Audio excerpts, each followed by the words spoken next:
En el año 38 de Asa, rey de Judá, Acab, hijo de Omri, ascendió al trono y reinó sobre Israel en Samaria 22 años. Acab, hijo de Omri, hizo lo que ofende al Señor, más que todos los reyes que le precedieron.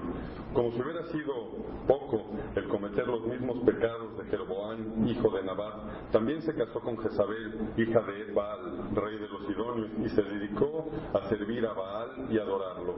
Le erigió un altar en el templo que le había construido en Samaria y también fabricó una imagen de la diosa Asera. En fin, hizo más para provocar la ira del Señor, Dios de Israel, que todos los reyes de Israel que lo precedieron. En tiempos de Acab, Giel de Betel reconstruyó Jericó, echó los cimientos al precio de la vida de Abirán, su hijo mayor, y puso las puertas al precio de la vida de Segú, su hijo menor, según la palabra que el Señor había dado a conocer por medio de Josué, hijo de Nun. Ahora bien, Elías, el de Tisbé, de Galad, fue a decirle a Acab: tan cierto como que vive el Señor, Dios de Israel, a quien yo sirvo, te juro que no habrá rocío ni lluvia en los próximos años hasta que yo lo ordene. Entonces la palabra del Señor vino a Elías y le dio este mensaje: sal de aquí hacia el oriente y escóndete en el arroyo de Kerit, al este del Jordán. Beberás agua del arroyo y yo les ordenaré a los cuervos que te den de comer allí. Así que Elías se fue al arroyo de Kerit, al este del Jordán, y allí permaneció conforme a la palabra del Señor. Por la mañana y por la tarde los cuervos le llevaban pan y carne y bebía agua del arroyo. Vamos a orar. Ahora que sean gratos los dichos de mi boca y las meditaciones de nuestros corazones delante de ti, roca nuestra y redentor nuestro. Amén. Hace poco escuché de una enfermera que acompañó a un joven a uno de los cuartos en el hospital donde un hombre mayor estaba muriendo. Y cuando llegó la enfermera, el hombre estaba sedado, estaba conectado ahí a algunos aparatos, estaba recibiendo oxígeno, y de repente la enfermera le gritó al hombre moribundo: aquí está su hijo.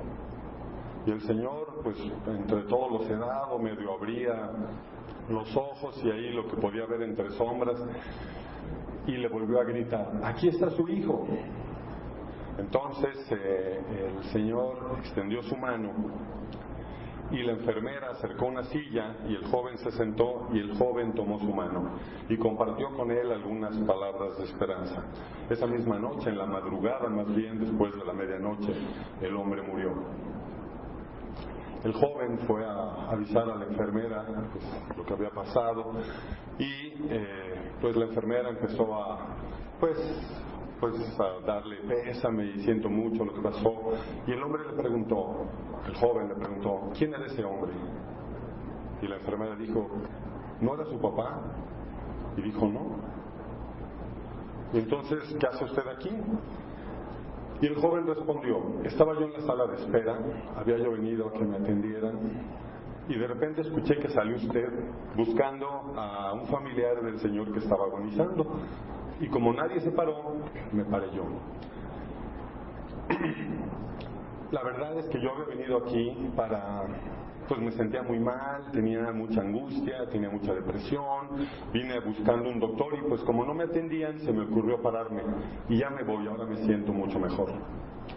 El mensaje que vamos a dar hoy tiene que ver un poco con nuestra ansiedad, tiene que ver un poco con nuestras preocupaciones, tiene que ver un poco con nuestra fe. Y no quiero decir que si vemos a una persona en una peor condición que nosotros nos consolemos, pero una buena manera de arreglar nuestras preocupaciones es sirviendo a otros.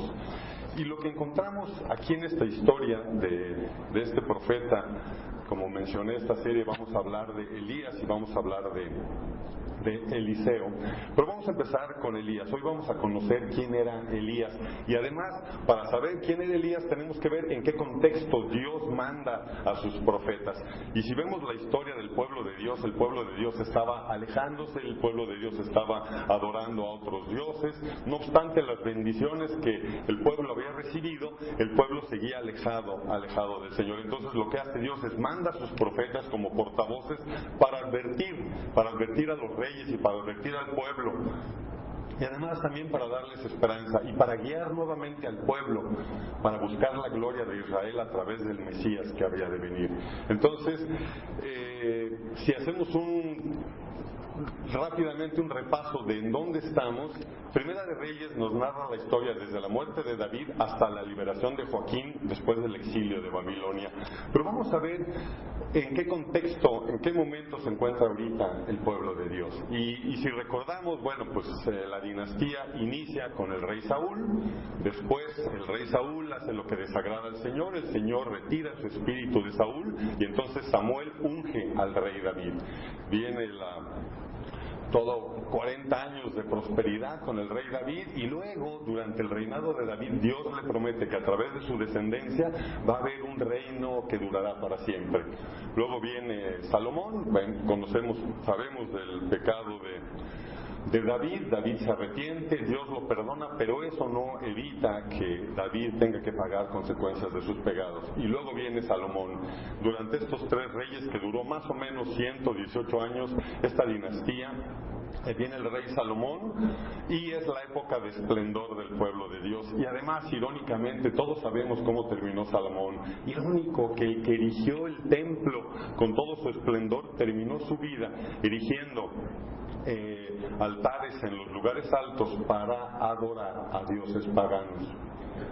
Y entonces el Señor se enoja terrible, y entonces el Señor manda a un profeta, primer profeta, Ahías, y lo manda a Jeroboam. ¿Quién era Jeroboam? Jeroboam era un funcionario del rey Salomón, y este profeta Ahías trae un manto, ¿verdad? Se lo quita, lo rasga, lo rompe en 12 pedazos, haciendo alusión a las 12 tribus de Israel, y le da 10 pedazos a Jeroboam y le dice: tú vas a ser entronado rey de Israel, 10 tribus se van a ir para allá.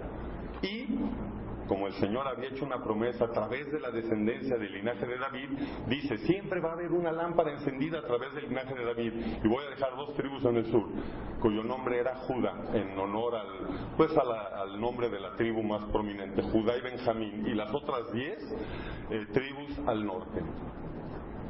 Tal como sucedió. El hijo de Salomón, Roboam, en su primer acto oficial pierde 10 tribus y las tribus se van al norte. Pero aquí lo que podemos ver en esta historia y algo que nos debe de animar, es que Dios está en todo. Dios usa a veces hasta pueblos paganos para hacer su voluntad. Dios está en todo. No es una casualidad que las 10 tribus se fueron al norte y el pueblo se dividió. No es una casualidad. El reino del norte duró más o menos 200 años. Los profetas habían dicho que Asiria la iba a invadir, y pues a la gente nos gusta oír buenas noticias. Ellos decían: pues tráiganos profetas que nos den buenas noticias, estos nada más dan malas noticias. Eran los profetas de Dios. Y Asiria en el año 722 toma el reino del norte y lo borra de la faz de la tierra. ¿Se acuerdan? La política de Asiria era mezclar, era diluir la identidad nacional, diluir su religión, y desaparece por completo la tribu de Israel. Y luego, eso es en el norte. ¿Qué pasa en el sur? En el norte duró más o menos poco más de 200 años ese reinado, y hubo durante ese periodo 19 reyes. Los 19 reyes malos. ¿Cómo sabemos eso? Porque lo dice la palabra de Dios. ¿Y en base a qué califica Dios a sus reyes? No en base a su administración, a cómo eran buenos en la economía, creció el reino. No. Ellos basan su calificación, Dios basa su calificación en base, pues un poquito el gobierno de David, pero en base a la adoración a Dios, en base a eliminar las adoraciones a dioses, a diosesitos, múltiples dioses que tenían. Y de hecho eso fue lo que le pasó a Salomón. Había un mandato en Deuteronomio: ni tus hijos, ni tus hijas, ni los hijos, ni las hijas de otros pueblos que se mezclen, porque van a desviar su corazón y van a adorar otros dioses. Y fue lo que pasó con Salomón. Entonces, en el reino del norte hubo 19 reyes, los 19 malos. Y en el reino del sur, que duró más o menos 344 años ese reino, hubo 20 reyes, de los cuales 12 reyes fueron malos, 6 buenos, pero más o menos, porque no quitaron los altares altos, que era un mandato. Quiten los altares altos donde se adoran a los dioses paganos. Ellos eran buenos, pero pues no querían ir en contra de las tradiciones para que el pueblo no se enojara. Entonces, pues en su misericordia Dios los califica como buenos. Entonces ya llevamos 12 malos y 6 regulares, 18. Nos quedan 2 reyes, Ezequías y Josías, 2 reyes buenos. Ezequías mandó quitar los altares de los lugares altos, pero luego su hijo Manasés, un desastre, los volvió a reconstruir. Y luego viene Josías, y Josías destruye todo. Se encuentran durante su reinado el libro de la ley, y además algo importante que hizo Josías, aún los altares que el propio Salomón había edificado, él los manda a tirar. O sea, él pues era descendiente directo del mismo Salomón, y él manda quitar en obediencia al Señor. Dice, pues tengo que hacer lo que el Señor dice, a lo mejor no soy perfecto, solo estos 2, todos los demás, 12 malos y 6 regulares y estos 2 buenos. Aquí estamos. Uno de los reyes del norte, que era Israel, se llamaba Acab. Y Acab, como leímos, era peor que todos sus predecesores. Peor. O sea, aquí pues lo acabo de leer. Dice, Acab hizo lo que ofende al Señor. Continuó con las mismas costumbres de Jeroboam. Jeroboam, que hizo el funcionario que se fue como rey a las 10 tribus. Él no solo erigió altares, él en las ciudades de Betel y de Dan construyó becerros de oro. Y les dijo al pueblo, pues ya no tienen que subir a Jerusalén, aquí pueden adorar a Dios, el Dios que los sacó de Egipto. Imagínense. Entonces Acab, dice aquí, no solo continuó con los mismos pecados de Jeroboam, sino de pasada se casó con una mujer malvada, una mujer perversa, una mujer sin escrúpulo alguno, llamada Jezabel. Y hemos hablado, ya conocemos ese nombre Jezabel, en una de las cartas de las 7 iglesias en Apocalipsis se menciona. En la carta a Tiatira dice el Señor, tengo en contra tuya que toleras a esa mujer idólatra, esa mujer perversa de nombre Jezabel. Entonces, ya hemos escuchado, entonces era una mujer muy mala, y luego un rey débil, un rey idólatra. Imagínense el desastre. Y en medio de este desastre, aparte otra cosa, no solo continuó con las costumbres de Jeroboam, no solo se casó con esta mujer Jezabel, mandó construir un altar para Baal. Baal era un dios abominable. ¿Saben qué mandaba hacer Baal? Que los hijos de las personas los ofrecieran como sacrificios. Eso es un buen Dios, y la gente lo hacía, y así adoraban a Moloch, dios de los amonitas, y adoraban a Quemos, dios de los moabitas. Y Acab, este rey malo, manda construir un altar para Baal, y luego su esposa, que era hija del rey de Fenicia, Jezabel, adoraba a Asera, la diosa de la fertilidad. Entonces también él le manda hacer una imagen a Asera, y ahí estaban adorando, y había profetas de estos dioses, 450 profetas de Baal y 400 profetas de Asera, con los que Jezabel comía y se reunía. Y Jezabel, como mencioné, era una mujer muy mala. ¿Y saben qué hacía con los profetas de Dios? Los mandó matar. Dijo, esos profetas pues nos traen siempre malas noticias. Esos profetas auguran que Judá va a ser destruido, que Israel va a ser dispersado, tal como sucedió. También en el año 586, bajo Nabucodonosor, Babilonia invade y arrasa con Jerusalén, tal como lo había dicho los profetas que Dios había mandado.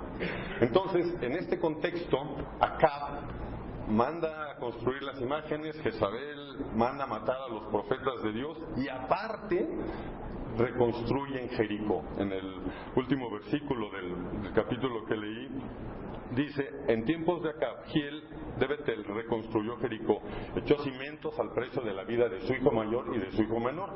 ¿Qué significa eso? Cuando Josué toma la tierra de Canaán y toman bajo el poder del Señor, toman la ciudad de Jericó. ¿Se acuerdan cómo caen los muros? Ellos están dando vueltas, tocando la trompeta, haciendo lo que el Señor dice. Dice, cuando todos griten, los muros van a caer. Caen los muros y toman la ciudad, incendian la ciudad y la arrasan. Y Josué, que había el sucesor, digamos, de Moisés para llevar al pueblo de Dios a la tierra prometida, dice: maldito sea, después de que había destruido Jericó, en la presencia del Señor, el que se atreva a reconstruir esta ciudad, que eche los cimientos a costa de la vida de su hijo mayor, que ponga las puertas a costa de la vida de su hijo menor, tal como sucedió. Ahora, esta historia puede parecer así como, oye, pues es una historia terrible, pero lo que podemos ver es la soberanía de Dios. Mencionaba yo la semana pasada, ¿cuándo vamos a creer la palabra de Dios? Todas las cosas que se han profetizado, todas, de profetas verdaderos, han ocurrido, absolutamente todas. Unas están ocurriendo y otras faltan por pasar. En este contexto de este rey malo, Dios manda a Elías. Elías aparece de repente. Dice, ahora bien, Elías era de Tisbé, de las tierras altas de Galaad, posiblemente un campesino, fue a decirle a Acab, al rey: tan cierto como que vive el Señor, a quien yo sirvo, que no lloverá en los próximos años. Imagínense, Acab, que era un rey malvado, y viene un profeta y le dice: no va a llover, y eso pues ya sabemos lo que causa: sequía, muerte, hambre. Y entonces dice: no habrá rocío ni lluvia en los próximos años hasta que yo lo ordene, tal como sucedió. Y entonces la palabra del Señor viene a Elías, y Elías le da este mensaje. Le dice: sal de aquí al oriente y escóndete en el arroyo al este del Jordán. Beberás agua del arroyo, y los cuervos, yo voy a mandar a los cuervos para que mañana y tarde te alimenten, te den comida. Y así se fue Elías, este gran profeta, se fue al arroyo de Kerit, al este de Jordán, y allí permaneció conforme a la palabra del Señor. Por la mañana y por la tarde los cuervos le llevaban pan y y carne, y él bebía agua del arroyo. ¡Qué hombre de fe! ¡Impresionante! ¡Impresionante!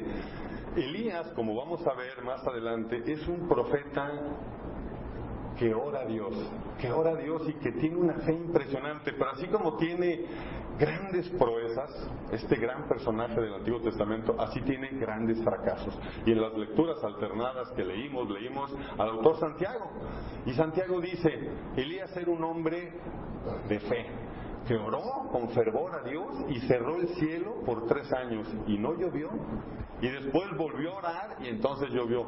Pero dice algo interesante Santiago: Elías era un hombre con debilidades como nosotros. ¿Y por qué teníamos que mencionar eso? Es para, pues nosotros podemos ver a Elías desde aquí y decir: Elías, ¿no viste caer fuego del cielo? Van a ver en esta serie las cosas fascinantes que hace Elías a través del poder del Señor. Y van a ver también su desánimo, su angustia, se quiere morir. ¿Cómo es posible, Elías? Si Dios te ha mostrado su poder. Y pregunto, ¿no somos nosotros así? Nosotros no hemos visto el poder de Dios en nuestras vidas, y aún así una preocupación inmediatamente nos hace olvidarnos del poder de Dios. Y estamos preocupados como si la preocupación ayudara al problema. Quiero decirles que normalmente la mayoría de las cosas que anticipamos son peores que la realidad. Pero estamos preocupados, estamos esperando un resultado de un estudio médico, y ¿qué estamos pensando? No, pues malas noticias. Tenemos una situación, hay un reajuste en nuestro trabajo, y ¿qué pensamos? Pues el primero soy yo. Tenemos, no sé, nos estresa qué va a pasar con nuestros hijos, nos estresa qué va a pasar con nuestro trabajo, nuestras familias. Y Dios está diciendo: confíen en mí. ¿Se acuerdan cuando sacó al pueblo con grandes proezas de Egipto, de la esclavitud de Egipto?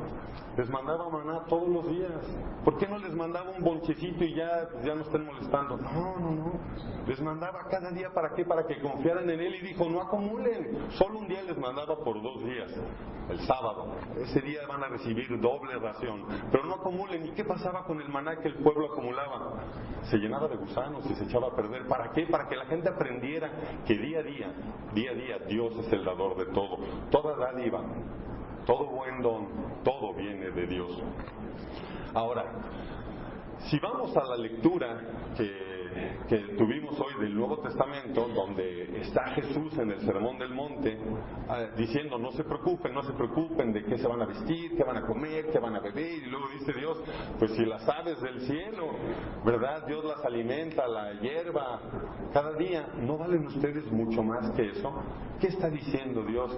¿Qué está diciendo Jesús a través del Señor? No se angustien por nada. ¿Por qué nos angustiamos? Ahora vamos a pensar en cada uno de nosotros.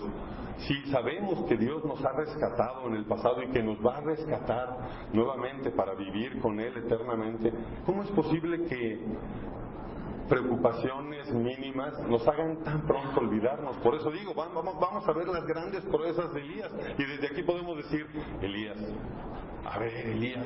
¿no te acuerdas? Y luego volteo a mí mismo, a mi corazón, y digo, Señor, ¿cuántas cosas me has librado? ¿Cuántas cosas has protegido en mi familia? Tenemos una iglesia, estamos aquí, eso significa que Dios nos cuida. Y aún así nos olvidamos muy pronto de las cosas que Dios nos da. Dice el autor de Proverbios, un poco irónico, el autor de Proverbios dice: confía en el Señor de todo corazón y no en tu propia inteligencia. Reconócelo en todos tus caminos y Él allanará tus sendas. Reconócelo en todos tus caminos. Dice la palabra de Dios también que pues debemos dar gracias a Dios en toda situación. Dice más bien en toda situación, no se angustien por nada, en toda situación, con oración y ruego y acción de gracias, pídanle al Señor y Él les dará todo, les dará paz en sus corazones y en sus pensamientos. De nada sirve preocuparse. Ahora, hablando de este tema de la preocupación, ¿quién de ustedes, cuando alguna vez ha estado preocupado, angustiado y luego viene la noticia, la preocupación ayudó a que la cosa cambiara? ¿Saben qué hizo la preocupación? Echó a perder el día de hoy. Es lo que hace estar preocupado, echa a perder el día de hoy en vez de confiar en Dios. Y lo que nos manda este mensaje el día de hoy es que no nos angustiemos por nada. Vean Elías, Jezabel, que era malvadísima, ya había mandado matar, y luego está Elías ahí, pues Señor, yo soy el único que queda, y el Señor le dice, tú no sabes lo que yo estoy haciendo, hay 7,000 más todavía, y está como mártir, yo soy el único y me van a matar. Pero algo curioso también de Elías, huye de la amenaza de Jezabel, de que lo va a matar, y estando en la cueva, no en esta, sino más adelante, se quiere morir. ¿Cómo es eso? Entonces, en esta serie de estos profetas, lo que vamos a hacer es ver estas grandes proezas de Elías. Vamos a ver este gran profeta y a ver si nos identificamos con él, viendo caer fuego del cielo, simplemente orando, cerrando el cielo por años, y cuando vuelve a orar, vuelve a llover. Imagínense. Y luego lo vemos ahí escondido, temeroso, como mártir, con miedo. Pero así somos nosotros, así soy yo. Dios me ha mostrado grandes cosas en mi vida. El hecho simple de haber transformado mi corazón y haber volteado y haberme perdonado, haber borrado mi pasado, no es razón suficiente para tener gratitud y para decir, Señor, tú eres grande, tú eres soberano de todo lo que pasa, de todo, de lo que voy a comer hoy, de mi trabajo mañana. Hay un pasaje, también es en Santiago, donde unas personas están diciendo, no hombre, pues están haciendo grandes planes y vamos a trabajar un año y vamos a ganar dinero y vamos a comer. ¿Y qué dice Santiago? Ni siquiera saben qué va a pasar mañana. ¿No sería mejor decir, si el Señor quiere, mañana iremos? Si el Señor quiere, mañana trabajaremos. Si el Señor quiere, mañana despertaremos. Dios es el dador de todo, y eso es lo que nos enseña este pasaje. Ahora, como no puedo adelantarles ni robar de los sermones de los próximos predicadores de las cosas grandes y maravillosas que hizo Elías, este gran profeta de fuego, podemos compararlo con algunos otros profetas. Podemos compararlo, por ejemplo, con Moisés. Aunque Abraham era profeta, reconocemos que la profecía inició con Moisés, que fue llamado por Dios para sacar al pueblo de la esclavitud de Egipto. ¿Qué cosas tienen más o menos en común Elías y Moisés? Ambos tuvieron experiencias con el poder de Dios en el monte. Dios proveyó a ambos en el desierto. Hay un encuentro con Dios en el monte Sinaí, que aquí se menciona como el monte Horeb, que es exactamente el mismo. Ambos tuvieron el deseo de morir y ambos también recibieron ayuda de otro profeta. Entonces podemos ver una similitud de este Elías con Moisés. Luego, Elías también se parece a otro profeta, exactamente un antecesor de uno mucho más grande que él, que ese profeta dijo: no soy digno ni siquiera de arrodillarme a atar sus sandalias. Estoy hablando de Juan el Bautista. Y Elías tiene más o menos similitudes con Juan, porque vistieron de la misma forma. Ellos se vestían igual, con un manto de piel de camello, un cinturón de cuero atado. Ambos vivieron en el desierto. Ambos tuvieron a una mujer por adversaria principal. En el caso de Elías ya lo mencioné, Jezabel, y en el caso de Juan el Bautista, ¿se acuerdan? Herodías, la esposa del rey Herodes, también fue su adversaria. Esa fue la que en una fiesta está bailando la hija de Herodías, y Herodes está muy contento y le dice a la hija de Herodías. Ellos no estaban de acuerdo con Juan, porque Juan le estaba diciendo al rey: no puedes tomar por esposa a la esposa de tu hermano, a la esposa de tu hermano Felipe. Entonces está ahí bailando y le agrada mucho, y enfrente de todos los invitados Herodes le dice a la hija de Herodías: pídeme lo que quieras, así sea la mitad de mi reino y te lo voy a dar. Y la hija va con Herodías y le dice: ¿qué le pido? Y le dice: pídele la cabeza de Juan el Bautista. Y en una bandeja traen, y eso le causa un poco de impacto a Herodes, pero pues en atención a que había dicho enfrente de todos los invitados que le daría lo que pidiera, manda a matar a Juan el Bautista. Entonces ambos tuvieron una mujer por adversaria, y ambos señalaron a sus sucesores en el río Jordán. Elías a su sucesor Eliseo, que lo vamos a ver en esta serie, y Juan el Bautista también a su sucesor en el río Jordán. El mensajero que él venía anunciando, ahí venía, y él lo señaló en el río Jordán. Ahora, ¿se acuerdan cuando, hemos hablado de que Jesús de repente le pregunta a sus discípulos: ¿quién dice la gente que soy yo? ¿Se acuerdan, antes de la grandiosa confesión de Pedro, qué dicen los discípulos? Unos dicen que eres Juan el Bautista y otros dicen que eres Elías. Imagínense, ¿se creían que era Elías? Bueno, en la cruz, ¿se acuerdan en la cruz cuando está Jesús ahí clavado en la cruz? Él grita: Eloí, Eloí, lama sabactani, que significa: Dios mío, ¿por qué me has desamparado? Y las personas que escucharon, ¿qué dijeron? Está llamando a Elías. El mismo Herodes, el mismo rey malvado, el nombre de Jesús se había hecho famoso, el nombre de Jesús ya se oía, hacían milagros.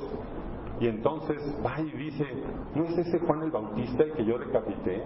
¿No es ese el que yo mandé matar, que resucitó y por eso hace tantos milagros? ¿Quién dice la gente que es él? Y la gente le dijo: pues unos dicen que Elías y otros que Juan, que resucitó. Imagínense, y era este gran rey anticipado. Ahora, si regresamos a la historia del rey de donde aparece Elías, además Elías tiene una partida grandiosa, tiene una partida fantástica. Pero si regresamos a esa historia y vemos todos los reyes malos del norte y los más o menos reyes y malos y los dos buenos del sur, ¿a qué estaba apuntando? A la necesidad de un rey perfecto, a la búsqueda continua de un rey perfecto. Todo lo que los profetas dijeron en voz de Dios, que eran sus portavoces, todo sucedió tal cual. Durante el ministerio de Jesús hubo un día de que él subió a orar al monte y le pidió a Pedro, a Jacobo y a su hermano Juan que lo acompañaran. Y estando en el monte, Jesús orando, su rostro resplandeció como el sol y sus ropas se pusieron blancas, blancas como una luz. Jamás había brillado tan blanca. Y una nube envolvió el ambiente. Y una voz de esa nube dijo: Este es mi hijo amado, estoy muy complacido con él, escúchenlo. Pero Jesús no estaba solo, con él aparecieron dos personajes. Uno era Moisés y el otro era Elías. El representante de la ley, Moisés, y el representante de los profetas, Elías. Y juntos con el cumplimiento de la ley y con el cumplimiento de los profetas. Cristo transfigurado, y una voz del cielo diciendo: escúchenlo, estoy muy complacido con él. ¿De qué manera? ¿De qué manera era el cumplimiento Jesús de la ley que representaba Moisés? A diferencia de los sacerdotes del Antiguo Testamento, que hacían sacrificios para el perdón de los pecados una vez al año, los pecados de ellos y los del pueblo, donde pues un cordero era sacrificado, él, como cumplimiento de la ley, el sacerdote perfecto, él se ofreció como sacrificio una sola vez y para siempre, para morir en nuestro lugar y para pagar por nuestros pecados. Como el cumplimiento de Elías, los profetas, aparte de que todo lo que apuntaba a la ley y los profetas apuntaba a un rey, a la promesa de Dios a David y ratificada con Salomón: siempre habrá una lámpara encendida y habrá un reino de tu descendencia que durará para siempre. Este profeta, a diferencia de los otros, no era portavoz de Dios para dar noticias, él era la voz de Dios mismo. Era la voz, era el profeta perfecto, era el sacerdote por excelencia y además era el rey esperado por tantos años, el rey que tendría que sufrir en nuestro lugar. Algo que no mencioné es que durante la dinastía davídica hubo un peligro donde Dios tuvo control. Una reina, Atalía, usurpadora, ella quiso ser reina. Y ella, pues a pesar de que eran sus familiares y sus nietos, dijo: pues si elimino a toda la descendencia de David, a toda la descendencia que Dios prometió, pues yo puedo ser reina. Y empezó a matar a todos los descendientes directos de los reyes que venían exactamente en el linaje de David. Y hubo un niño, un bebé, que su tía lo escondió, lo tomó y lo escondió. Durante 6 años lo escondió en el templo bajo joyada. Y al 7º año, este sacerdote fiel sacó al niño del linaje directo de David y lo entronó como rey.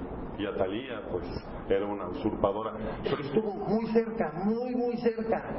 Sin embargo, Dios proveyó.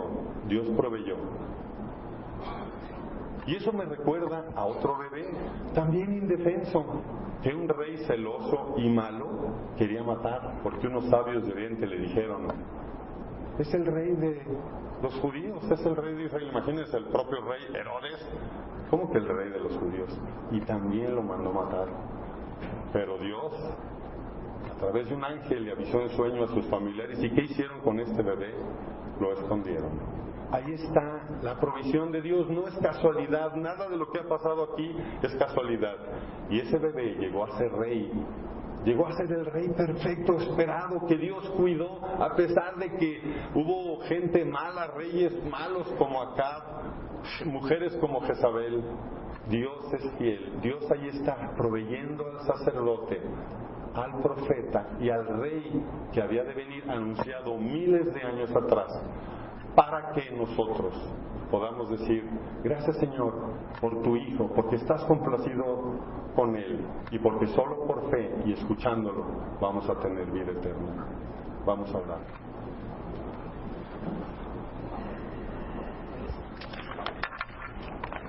Señor, te doy gracias por la historia, Señor, de tu pueblo. Gracias te doy, Señor, porque en cada etapa de la historia vemos tu mano, Señor, vemos tu poder.